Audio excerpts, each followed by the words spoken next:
రంగారెడ్డి జిల్లా మోయినాబాద్ మండలం ఎన్కపల్లి గ్రామంలో 99 ఎకరాల భూమిని సాగు చేసుకుంటున్న ఎస్సీ బీసీ మైనార్టీ బుడగజంగం రైతులు గోశాల కోసం భూములు ఇవ్వమన్న ప్రభుత్వ నిర్ణయాన్ని తీవ్రంగా వ్యతిరేకిస్తున్నారు. రైతులు రాత్రి పగలు భూముల దగ్గరే ఉంటూ రిలే నిరాహారదీక్ష చేస్తున్నారు.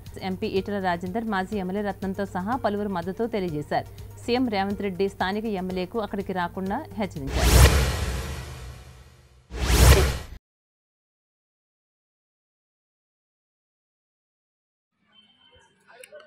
రంగారెడ్డి జిల్లా మోయినాబాద్ మండలం మన గ్రామం ఎనికేపల్లి. ఇది సర్వే నెంబర్ 180లో ఉంటుంది. ఈ రైతు భూములు ఇవి. ఒకప్పుడు ఇందిరాగాంధీ ఆ పీరియడ్లో వీళ్ళకు బ్రతకడానికి అలాగే చేసుకోవడానికి ఇచ్చారు నాటి గవర్నమెంటు. నాటి నుంచి వీళ్ళు రైతులు ఈ పంట పొలాలను నమ్ముకొని కొంత సాగు చేసుకుంటూ ఉన్నారు. దీనికి సంబంధించి వీళ్ళు కిస్తులు అలాగే పన్నులు అన్నీ కడుతూ ఉన్నారు. ఈ మధ్యలో మన కాంగ్రెస్ గవర్నమెంట్ 2 నెలల క్రితం 3 నెలల క్రితం కోకాపేటలో ఉన్న గోశాలను ఇక్కడ తరలిస్తామని ఈ 100 ఎకరాల భూములు, సుమారుగా 100 ఎకరాల భూములు ఇవి, 90 చిల్లర 100 ఎకరాల వరకు ఉంటాయి. ఈ భూములను గోశాలకు ఇస్తాం, మీరు ఇక్కడ నుంచి వెళ్ళిపోవాలి అని ఒక వాయిస్ ఇవ్వడం వల్ల వీళ్ళు గత 8 రోజులుగా గ్రామస్తులు ఇక్కడనే మహిళలు పురుషులు అందరూ చూడవచ్చు. మనం ఇక్కడ టెంట్లు వేసుకొని రాత్రి పగలు ఇక్కడ మంట వేసుకొని ఇక్కడనే వాళ్ళు తింటున్నారు, పంతున్నారు. మనిషికి 2 ఎకరాల చిల్లర 3 ఎకరాలు ఇట్లుంటుంది ఒక్కొక్క రైతులకు. మీకు ఎంతో కొంత నష్టపరిహారం ఇస్తాం, ఆ నష్టపరిహారం తీసుకొని మీరు ఇక్కడ నుంచి ఖాళీ చేయాలంటున్నారు. ఇది సరైన పద్ధతి కాదు. మేము ఒక 50 నుంచి 60 సంవత్సరాలు ఈ భూమిని నమ్ముకొని ఉన్నాం. మీరు అట్లా నిర్దాక్షిణ్యంగా వెళ్ళగొడితే మేము వెళ్ళలేమని ఇక్కడనే వంటలు చేసుకొని ఫుడ్ వేసుకొని తింటున్నారు, కూర్చుంటున్నారు. ఒక్కసారి వీళ్ళతో మాట్లాడి అసలు వీళ్ళకు ఎలాంటి న్యాయం జరగాలి, ఏం కోరుకుంటున్నారో తెలుసుకుందాం.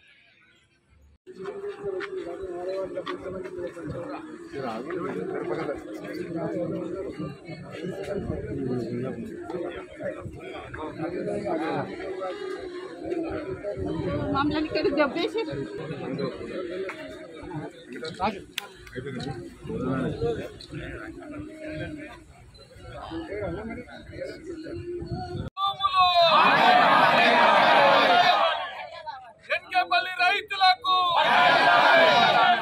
ఎన్కేపల్లి రైతులకు వెంటనే ఎన్కేపల్లి రైతులకు వెంటనే ఎన్కేపల్లి రైతులకు వెంటనే ఇదే మీ రాజ్యం, ఇదే మీ రాజ్యం, ఇదే మీ రాజ్యం. తరతరాలుగా బతుకుతున్నటువంటి వీళ్ళ జీవితంలో మట్టి కొడితే వాళ్ళకి నువ్వేమిస్తావు అంటే, నువ్వు రేషన్ కార్డు ఇస్తా, బియ్యం ఇస్తా, తిని బతుకుపో బిడ్డ అంటావు. ఓ ఆరోగ్యశ్రీ కార్డు ఇస్తా, నువ్వు బతుకుపో బిడ్డ అంటావు. అంటే వాళ్ళ కాళ్ళ మీద వాళ్ళు బతికేటువంటి వ్యవస్థను ఇవ్వది వ్యవస్థ బిచ్చగాళ్ళుగా చేసి ఒక కార్డుని ముఖం మీద కొడతారు. ఇవాళ చూస్తున్నాం. ఎందుకని తెలంగాణ ప్రజలు ఇది ఒక్కదిక్క కాదు, ముందులో కలిసినప్పుడు నేను కొట్లాడిన మీకు చాలా మందికి అప్పుడు గుర్తురాదు. 15 ఏళ్ల క్రితం నేను మామూలు కొట్లాడలేదు. రింగ్ రోడ్లో కేవలం ప్రైవేటు పట్టాల భూములకే పైసలు ఇస్తాం, నేను అసైన్మెంట్ భూములకు ఇవ్వం పైసలు కానీ నేను కొట్లాడినా. ఎవరు ఎందుకు కొట్లాడేటప్పుడు పట్టా భూమికి 16 లక్షలు ఇస్తే ఈ అసైన్మెంట్ భూములకి 8 లక్షలు 9 లక్షలు ఇచ్చి అప్పుడు నేను పెట్టించిన ఫస్ట్. అసైన్మెంట్ భూములు అంటే ఎప్పుడంటే అప్పుడు గుంజుకోవడానికి ఆస్కారం ఉన్నాయి కాదు బిడ్డ. ఎవరు చెప్పలే, ఏ రాజ్యాంగం చెప్పలే, ఏ చట్టం చెప్పలే, ఇచ్చినప్పుడు చదువు రాయరు, చాలా మంది తెలియదు. ఇలా నీవు అనుకుంటే, నిజంగానే అనుకుంటే గవర్నమెంట్ భూమి లేనప్పుడు ప్రజల అవసరార్థం నువ్వు చూసుకుంటా అంటే ప్రైవేట్ భూమి తీసుకున్నట్టుగా మాకు భూమి తీసుకునే ప్రయత్నం చేయాలి తప్ప, లేకపోతే నీకు హక్కు లేదు. అందులో గివిల భూమి 8 రోజులు జరుగుతున్నటువంటి ఎనికేపల్లి గ్రామం లోపల 99 సర్వే నెంబర్ 14 గుంటల్లో ఉన్నటువంటి భూమి నిరుపేదలకు ఉన్నటువంటి గవర్నమెంట్ ఇచ్చినటువంటి సర్టిఫికెట్లే గోశాలకు ఇవ్వాలని చెప్పి గత ప్రభుత్వాలు కోకాపేటలో ఉన్నటువంటి గోశాలను తీసుకొచ్చి ఎనికేపల్లి వేస్తాం. అంతకంటే ముందు గోశాల సిటీలో ఉన్నటువంటి తీసుకొచ్చి కోకాపేటలో వేసిరు. కోకాపేట నుంచి వచ్చి ఇప్పుడు ఎనికేపల్లి వేయాలని చెప్పి మోయినాబాద్ మండలంలో వేయాలా అని ఒక ఆలోచనతో ఈ గవర్నమెంట్లు చేస్తున్నటువంటి ఈ వ్యవస్థ ఇది మంచిది కాదు. గోశాలకు అప్పుడు 50 ఎకరాలు కోకపేటలో డొనేట్ చేసినటువంటి వ్యక్తులు ఉన్నారు. ఆ 50 ఎకరాలు అమ్మినటువంటి కొన్ని గోశాల పెట్టినటువంటిది. ఆ గోశాలను తీసి ఇప్పుడు అది గవర్నమెంట్ తీసుకొని అక్కడ 1000 కోట్ల రూపాయలు వస్తాయనే ఆలోచనతోనే ఇలా ప్రజాప్రతినిధులు, సీఎం గారు, ప్రజాప్రతినిధి ఇక్కడ ఉన్నటువంటి మనకు లోకల్ ఎమ్మెల్యే యాదయ్య గారు, ఇక్కడ ఉన్నటువంటి ప్రజాప్రతినిధులు, గవర్నమెంట్కు కాంగ్రెస్కు సంబంధించినటువంటి వ్యక్తులు ఇలా ఎన్కేపల్లి గ్రామస్తులకు నువ్వు అన్యాయం చేస్తా ఉన్నావు. మొయినాబాద్ మండలంలో ఉన్నటువంటి 99 ఎకరాలను లాక్కొని కేసీఆర్ రేవంత్ రెడ్డికి పట్టం కడతా ఉన్నావు. నీ అవసరాలకు ఇది అమ్ముకోవడానికే ప్రయత్నం చేస్తున్నారు తప్ప రైతులకు ఏ రకంగా న్యాయం కాదు. ఒకసారి రైతులకు మీరు గవర్నమెంట్ అంటే పబ్లిక్తోనే మీరు ముందుండాలి. మనం ఏ గవర్నమెంట్ చేసినా, సెంట్రల్ గవర్నమెంట్ చేసినా, స్టేట్ గవర్నమెంట్ చేసినా పబ్లిక్కే అవసరం కాబట్టి పబ్లిక్ ఏది అవసరం ఉంటుందో గదే చేయాలి. పబ్లిక్ అవసరం లేదు నేను కంపెనీలు పెడతా, నేను గోశాల పెడతా, నేను ఇండస్ట్రీ పెడతా. ఇండస్ట్రీ పెట్టడానికి ప్రైవేటు వ్యక్తులకు ఇండస్ట్రీ ఇచ్చే వ్యక్తికి నువ్వు గవర్నమెంట్ భూమి మీదకి ఇవ్వాలి. వాడు ఇండస్ట్రీ పెట్టుకుంటాడు, కొనుక్కుంటాడు భూములను, ఇండస్ట్రీ పెట్టుకుంటాడు, ఎంప్లాయీస్ పెట్టుకుంటాడు. ఇక్కడ పక్కనే షాబాద్ మండలంలో చందనవెల్లిలో ఇండస్ట్రీలు పెట్టారు. లోకల్లో ఎవరిని తీసుకోలే. లోకల్లో మేము ఎంప్లాయీని ఇస్తామని చెప్తారు. ఎంప్లాయీ చదువుకున్న వాళ్ళకి జాబ్లు వస్తాయంటారు. లోకల్లో ఉన్న వాళ్లకు అటెండర్ పని చేపిస్తున్నారు. 8 గంటల నుంచి 12 గంటల సేపు ఇలబడి పని చేపిస్తూ ఉన్నారు ఇచ్చే 15,000 రూపాయలకు. కానీ అక్కడ ఎంప్లాయీలు, గవర్నమెంట్ ఎంప్లాయీగా పనిచేసే వాళ్ళు బయట వాళ్ళు ఉన్నారు. కానీ ఇక్కడ లోకల్లో మన భూములు అమ్ముకునే ఇక్కడ రైతులు కూడా చెప్పారు నీతి మాటలు. ఇందో గోశాలు ఇస్తే గోశాలలో పని చేయడానికి, పెండ తీయడానికి, బలం కడగడానికి, ఆవులు కడగడానికి మీకు జాబ్లు ఇస్తామని చెప్పింది తప్ప ఆఫీసులో ఏసీలో కూర్చోబెట్టడానికి ఒక జాబ్ ఇస్తామని ఎవరికి చెప్పలే. ఇది వీళ్ళు చేస్తున్నటువంటి మన యాదయ్య గారు వీళ్ళకు కమిట్మెంట్, మన ఎమ్మెల్యే గారు ఇట్లాంటి కమిట్మెంట్లు ఇస్తా ఉన్నాడు. కానీ మరి ఇంతవరకు మనం ఆలోచన చేయాలి. దేశంలో ఉన్న కూడా, రాష్ట్రంలో ఉన్న కూడా తెలంగాణ ఏర్పడి మనకు 11 సంవత్సరాలు టీఆర్ఎస్ గవర్నమెంట్ చేసి మళ్ళీ కాంగ్రెస్ గవర్నమెంట్ 20 నెలలు అయిపోయింది. దగ్గర 2 సంవత్సరాలు అవుతున్నది. ఏమీ తెలంగాణ సపరేట్ అయిన తర్వాత మనకు ఉదరించింది ఏం లేదు. సిటీకి హైదరాబాద్కు 15 కిలోమీటర్ల దూరం ఉన్నాం. ఎక్కడ ఉన్నా గోంగడి అక్కడనే ఉన్నది. కానీ గవర్నమెంట్కు అమ్ముకోవడం, చదువుకున్న వాళ్ళకు జాబులు లేవు, వ్యవసాయం చేసుకోవాలంటే భూములు లేకుండా లాక్కుంటున్నారు. ఒక హాస్పిటల్ పోవాలంటే కూడా లేదు, ఒక రైతు బజార్ కోటే అందుబాటులో లేదు. నీ తెలంగాణ ఏర్పడ్డ తర్వాత ఏం బాగుపడ్డావు, ఏం చేసినావు, ఎవరికైనా న్యాయం చేసినావా అని చెప్పి మనం ఒకసారి ఇక్కడున్న రైతులు కానీ ఈ మొయినాబాద్ మండలంలో ఉన్నటువంటి ప్రజాప్రతినిధులు ఎవరైనా కూడా ఆలోచించుకోవాల్సిందే. ఇవాళ ఎన్కేపల్లికి వచ్చింది, రేపు పొద్దుగల అజిందార్కి వస్తుంది, ఆ తర్వాత పెద్దమలారంకి వస్తుంది, కనకబండిలో ఉన్నది, శ్రీరామ్నగర్లో ఉన్నది, అన్ని గ్రామాల్లో, తోలికట్టలో ఉన్నది. ప్రతి గ్రామంలో కూడా గవర్నమెంట్ ల్యాండ్స్ ఉన్నాయి. అక్కడ ఉన్నటువంటి రైతులు మేలుకొనాలి. ఈ కాంగ్రెస్ గవర్నమెంట్ కానీ ఓట్లేసి మళ్ళీ తెప్పించుకున్నాం కాబట్టి మా శ్రీరామ్నగర్ గ్రామంలో కూడా 90 ఎకరాల భూమి ఉన్నది. అందరికీ 2 ఎకరాలు ఇచ్చిర్రు. కానీ అది కూడా ఇదే పరిస్థితి. ఎప్పుడు గుంజుకుంటారో తెలియని పరిస్థితి. పెద్దమలారంలో కూడా అదే ఉన్నది. కనకబండ్లో కూడా ప్రైవేట్ వాళ్ళు అమ్ముకుంటున్నారు. ఇది చాదాక ప్రైవేట్ వాళ్ళు కూడా 306 సర్వే నెంబర్లో అందరూ కబ్జాలో పెట్టుకుంటా ఉన్నారు. ఒకసారి ఇక్కడ ఉన్నటువంటి ఎంఆర్ఓ కానీ, ఆర్డీఓ కానీ వీళ్ళందరి దగ్గర లాక్కొని నిరుపేదలకు పొలమిస్తే బాగుంటుందని చెప్పి మా ఒక విజ్ఞప్తి. ఎన్కేపల్లి గ్రామంలో ఉన్నటువంటి 180 సర్వే నెంబరు మొయినాబాద్ మండలం లోపల దగ్గర 99 ఎకరాల 14 గుంటల్లో ఉన్నటువంటి నిరుపేదలకు ఇచ్చినటువంటి గవర్నమెంట్ పట్టాలు ఇచ్చి ఇప్పుడు మళ్ళీ ఈ భూమిని తీసుకొని గోశాలకు ఇస్తామని చెప్పి గవర్నమెంట్ అబద్ధాలు చెప్తా ఉన్నది. కోకపేటలో ఉన్నటువంటి 50 ఎకరాల భూమిని గవర్నమెంట్ అమ్ముకోవడానికి ప్రయత్నం చేస్తూ ఉన్నది. ఆ భూమి అక్కడ ఉన్నటువంటి గోశాలను ఈ ఎన్కేపల్లి గ్రామానికి ఈ రైతులు పండించుకున్నటువంటి పంటలు దగ్గర 80 సంవత్సరాల నుంచి వీళ్ళు ఈ భూమిని కాపాడుతూ మంచి చెడు 80 సంవత్సరాలు 3 తరాల నుంచి ఇక్కడ ఆ రైతులు అప్పుడు ఇచ్చినటువంటి 53 కుటుంబాలకు ఇప్పుడే కాదు, ఇది గత రాజశేఖర రంగారెడ్డి జిల్లాని దోసుకోవడము, తెలంగాణ ఆంధ్రలో పెట్టుబడులు పెట్టినటువంటి ఇక్కడ రంగారెడ్డి జిల్లాలో ఉన్నటువంటి గవర్నమెంట్ భూములను అమ్ముకోవాలి. గవర్నమెంట్లో ఉన్నటువంటి నిరుపేదలకు, ఎస్సీలు, సుమారు అంటే ఈ రోజుకి 8వ రోజు అయింది.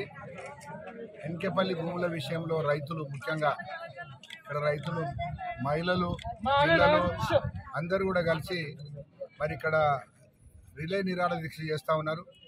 ప్రభుత్వం ఇప్పటికైనా స్పందించి ముఖ్యమంత్రి గారు దయదలిచి ఈ రైతులకి భూమి ఇవ్వాలని మేము కోరుకుంటా ఉన్నాం. ఎందుకంటే మనం చూస్తూ ఉన్నాం, గతంలో ఉన్న ప్రభుత్వం కేసీఆర్ గారి నాయకత్వంలో ముఖ్యంగా రంగారెడ్డి జిల్లా దేశమంతా ఎటుపోతుందో కానీ రంగారెడ్డి జిల్లా భూములను నమ్మి వాళ్ళు సొమ్ము చేసుకుంటా ఉన్నారు. అదేవిధంగా ఇవాళ మరి కాంగ్రెస్ పార్టీ ముఖ్యమంత్రి రేవంత్ రెడ్డి గారు ముఖ్యమంత్రి అయిన తర్వాత కేసీఆర్ కన్నా నేనేం తక్కువ, కేసీఆర్ 10 ఎకరాలు తీసుకుంటే నేను 20 ఎకరాలు తీసుకుంటానే రీతిలో ఇవాళ 100 ఎకరాలు 1000 ఎకరాల నాడు కేసీఆర్ గారు రంగారెడ్డి జిల్లా భూములను కాజేస్తే ఈరోజు రేవంత్ రెడ్డి గారు కూడా ఆయన కన్నా మించి భూములను అన్నింటి కూడా తీసుకుంటా ఉన్నారు. ముఖ్యంగా ఇక్కడ రైతులు ఎవరైతే పేదలు ఉన్నారో 80 సంవత్సరాల నుండి ఈ భూమిని కాస్తు చేసుకుంటా ఉన్నారు. సుమారు 20 మంది 30 మంది దాకా వాళ్ళకు పట్టాలు కూడా వచ్చినాయి. అనేక కుటుంబాలు అయినాయి. పూర్తిగా ఈ భూముల మీద ఆధారపడి బతుకుతున్న రైతులను మరి అన్యాయంగా ఈ భూములు గుంజుకున్నట్టుంటే వాళ్ళ పరిస్థితి ఏందనేది ఈ రాష్ట్ర ప్రభుత్వం అధినేతగా మరి ముఖ్యమంత్రి రేవంత్ రెడ్డి గారు ఆలోచించాల్సిన అవసరం ఉంది. ఇంతమందిని బజార్న వేసి ఒక మరి గోశాల అని చెప్పి ఏ ఒక్క సింగిల్ వ్యక్తికో ఈ భూమిని కట్టబెట్టడం సమంజసం కాదు. మేము అడుగుతా ఉన్నాం, మీరు గోశాలకు ఇవ్వాలంటే భూములు చాలా ఉన్నాయి. మరి కంచ ఆవులకు మరి ఎక్కడ కావాలి జాగా, పశువులకు ఎక్కడ కావాలి, గడ్డి ఉన్న చోట, మరి మనుషులు తిరగలేని చోట, అట్లాంటి చోట మరి ముడిమేల కంచె ఉంది. అదేవిధంగా ఈ మొయినాబాద్ మండలంలో కూడా కొన్ని 100 ఎకరాల భూములు ఉన్నాయి. తర్వాత అన్యాక్రాంతమైన భూములు ఉన్నాయి. పెద్ద పెద్ద నేతలందరూ కూడా కబ్జాలు పెట్టి ప్లాట్లు చేసి అమ్మిన పరిస్థితి కూడా ఉంది. మరి అన్నింటిని కూడా మీరు తీసుకొని మరి పేదలకు ఇచ్చినా లేకుంటే ఆ గోశాలకు ఇచ్చినా కూడా అందరూ హర్షిస్తారు తప్ప ఈ పేదల పొట్టగొట్టడం అనేది మంచిది కాదు. మేము అనేక సందర్భాల్లో చెప్తా ఉన్నాం. పేద రైతులు, ముఖ్యంగా ఇంట్లో ఉన్న వాళ్ళందరూ కూడా దళితులు, హరిజనులు, గిరిజనులు, మరి అదేవిధంగా బడుగు బలైన వర్గాల వారు ఉన్నారు. ఇలా భూములు తీసుకోవడం వల్ల మీకు ఆనందం ఏందని మేము అడుగుతా ఉన్నాం. మరి భూములు ఇస్తామన్నారు మీరు. కేసీఆర్ గారు ఒక్కరు కూడా ఇవ్వలే. 3 ఎకరాలు కాదు కదా, 3 ఇంచుల జాగా కూడా ఇవ్వలే ఎవరికి. మరి రేవంత్ రెడ్డి గారు ఏం చెప్పినారు ఆ రోజు ముఖ్యమంత్రి గారు? మేము అధికారంలోకి వచ్చిన వెంటనే ఏదైతే అసైన్మెంట్ భూములు ఉన్నాయో ఇవన్నీ కూడా మేము పేద రైతులకు వాటిని రెగ్యులరైజ్ చేస్తాము, ఆ భూముల జోలికి ఎవరు పోకుండా చూస్తామని చెప్పినారు.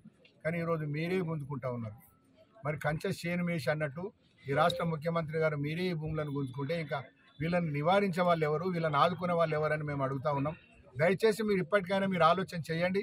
ఈ పేద రైతులకి ఈ భూమి వదిలిపెట్టి ఏదైతే కల్టివేషన్కు రాని భూమి, ఏదైతే ఎక్కడ కూడా ఇంతకుముందు ఎవరు కూడా రైతులు ఆక్రమించని భూమి, అట్లాంటి భూములు మీరు ఇచ్చినట్టుంటే బాగుంటుందని చెప్పి ఈ సందర్భంగా మేము రైతుల పక్షాన డిమాండ్ చేస్తాం. ఒక్కరు కూడా ఇవ్వలే. 3 ఎకరాలు కాదు కదా, 3 ఇంచుల జాగా కూడా ఇవ్వలే ఎవరికి. మరి రేవంత్ రెడ్డి గారు ఏం చెప్పినారు ఆ రోజు ముఖ్యమంత్రి గారు? మేము అధికారంలోకి వచ్చిన వెంటనే ఏదైతే అసైన్మెంట్ భూములు ఉన్నాయో ఇవన్నీ కూడా మేము పేద రైతులకు వాటిని రెగ్యులరైజ్ చేస్తాము, ఆ భూముల జోలికి ఎవరు పోకుండా చూస్తామని చెప్పినారు. కానీ ఈరోజు మీరే గుంజుకుంటా ఉన్నారు. మరి కంచె చేను మేసి అన్నట్టు ఈ రాష్ట్ర ముఖ్యమంత్రి గారు మీరే ఈ భూములను గుంజుకుంటే ఇంకా వీళ్ళని నివారించే వాళ్ళు ఎవరు, వీళ్ళని ఆదుకునే వాళ్ళు ఎవరని మేము అడుగుతా ఉన్నాం. దయచేసి మీరు ఇప్పటికైనా మీరు ఆలోచన చేయండి. ఈ పేద రైతులకి ఈ భూమి వదిలిపెట్టి ఏదైతే కల్టివేషన్కు రాని భూమి, ఏదైతే ఎక్కడ కూడా ఇంతకుముందు ఎవరు కూడా రైతులు ఆక్రమించని భూమి, అట్లాంటి భూములు మీరు ఇచ్చినట్టుంటే బాగుంటుందని చెప్పి ఈ సందర్భంగా మేము రైతుల పక్షాన డిమాండ్ చేస్తాం. మీకేమీ అన్యాయం జరుగుతుంది ఇక్కడ? మాకు అన్యాయం అంటే ఆయన 80 ఏళ్ళ సంది మా తాతల కాడికి వెళ్ళి 3 పిల్లలు 4 పిల్లలు వచ్చినాయి. ఆడికి వెళ్ళి చేస్తూనే ఉన్నాం. రాయి రప్ప గుండు అన్ని మా ముసలోళ్ళు ఎంత కష్టపడ్డారు అంటే అంత కష్టపడ్డారు. వాళ్ళకు ఇద్దే లేకునేది, బుద్ధి లేకునేది, ఇంత పుర్తి రీతి లేకునేది. వాళ్ళ కొడుకుల కన్నా వాళ్ళు నేర్పలేరు ఏ ముచ్చట, వాళ్ళ కొడుకులు కూడా నేర్పలేరు. మా పిల్లలకు ఇంతనో అంతనో ఈ గవర్నమెంట్ స్కూల్. నా పేరు నడుకుడే అన్సుజ. మీకు ఎంత ఉంది ఇక్కడ ఇలా ఈ 2 భూమి? ఎకరాలు ఉందన్న ఇది మాదే. మీరు ఇన్ని సంవత్సరాలు ఇక్కడ చేసుకురా పంటలు ఏమన్నా? పొద్దు నుంచి నాయన అందరూ దున్నుడు మాది. ఏం పంటలు వేసారు ఇంతకు ముందు మేము బీరీతులు వేసినాము, ఆమ్దాలు వేసినాము, కందులు వేసినాము, జొన్నలు వేసినాము, ఉలువలు వేసినాము. ఇప్పుడు ఏమంటుంది గవర్నమెంట్ వాళ్ళు? మళ్ళీ గవర్నమెంట్ అడుగు పెట్టలేదు. మేము గోశాలకు ఇస్తాం, మీదేం లేదు ఇలా వెళ్ళిపోవాలంట అని మమ్మల్ని అడుగు పెట్టలేదు నాయన. ఇప్పుడు మరి మీ స్థానిక ఎమ్మెల్యే ఏమన్నా మీకు సపోర్ట్ చేస్తలేడా? 10 మాటలు పోయినాం, ఏం లేదు అలా కాగితాలు అన్నాడు. ఏం లేదు అని ఏమన్నాడు, మండల ఆఫీస్కి రమ్మన్నాడు. మండల ఆఫీస్ కాడికి వచ్చినాం. ఇగో ఇవాళ నేను పోతున్నా నోటీస్ ఇయ్యండి అన్నాడు. అయితే మన ఏంటంటే మా పిల్లలు రాసి నోటీస్ ఇచ్చిండ్రు. నోటీస్ ఇచ్చి మళ్ళీ ఆయన పోయి రేవంత్ రెడ్డి తానికి పోయి అలా నడుమ ఫోటో దిగి మళ్ళా పంపిండు కూడా. అట్లా పంపిండు. ఇంకా రాకపోయాని 40 రోజులు అయినాం. 40 రోజులు అయినాక మళ్ళా పోయినాం. మళ్ళా పోతే ఇగో ఇవాళ నేను పోతున్నా రేవంత్ రెడ్డి తానికి పోతున్నా, నేను ఇవాళ అడిగి మీకు ఏం చేస్తాము అని అన్నాడు. అంటే అయితే మన మాట ఈనాయే కదా అని అన్నాం. ఆర్టీఎం మేడమో ఆయన మళ్ళీ ఎవరు ఏమోరా ముగ్గురు కలిసి 15 మందిని లోపలికి పిలిచిండు. లోపలికి పిలిచి ఏమంటున్నాడు, 200 ఇస్తాం 200 ఇస్తామంటే కొండంత తీసుకొని గోరంత ఇస్తే ఎంత పుట్టినమైన నాయన. మీకు ఎట్లాంటి న్యాయం కావాలమ్మా? మరి మీకు ఏం న్యాయం మా భూమి మాకు కావాలి నాయన, మా భూమి మాకే కావాలి. మాకేం సాయం లేదు, మాకేం లేదు నాయన. పట్ట భూములు అమ్ముకున్నారు. ఏదైనా కలవరం బట్టి కలుసుదామంటే కూడా కూలి దొరుకుతలేదు నాయన. గొడవలు బట్టి పోతామంటే దొరుకుతలేదు. వందనాలు. మాకు చాలా కష్టాలు ఉన్నాయి. మేము 8 రోజులు అవుతుంది ఇక్కడనే వండుకుంటున్నాం. వర్షం వస్తుంది, చాలా దోమలు గరుస్తున్నాం. మేము మంట పెట్టుకుంటున్నాము, పానకు తడుస్తున్నారు. మా అత్త మామలు అంతా కష్టపడుతున్నారు. మేము వచ్చి పిల్లల మీద ఉంటున్నాము. మా అత్త పేరు బాలమ్మ, నా పేరు యాదమ్మ. మా అత్త కాలు ఇరిగిపోయింది. ఆమె లేనందుకు నేను ఇక్కడ వండుకుంటున్నా. పెద్ద మనుషులు చాలా బాధపడుతున్నారు. మీరు అందరు వచ్చినందుకు ఏదైనా మాకు న్యాయం చేయాలి. చాలా కష్టపడుతున్నాం. మేము మీకు ఏళ్ళకి 8 రోజులు అవుతుంది. మేము బువ్వ లేక మాకు నీళ్లు తెచ్చుకొని ఇస్తలేరు, టిఫిన్లు తెచ్చుకొని ఇస్తలేరు, ఛాయలకు పర్మిషన్ ఇస్తలేరు. ఏమి లేకపోతే మేమేం బతకాలి? మాకు ఇచ్చిన భూములు మేము ఉంటే మాకు ఈ మాట వస్తుంది. వాళ్ళని బాడీ ఉంటున్నాం, మళ్ళీ ఒక్కరు ఉంటారు, అందరు ఉంటున్నారు. పోతుందాక అందరికి నైట్ వెళ్ళిపోతున్నారు. మేము వాళ్ళని చూసుకొని మేము బ్రతుకుతున్నాము. మాకు ఇది గిట్ట లేకపోతే మేమేం బ్రతకాలనో మాకు ఒక న్యాయం కావాలని మేము మనవి చేస్తున్నాం అన్నయ్య.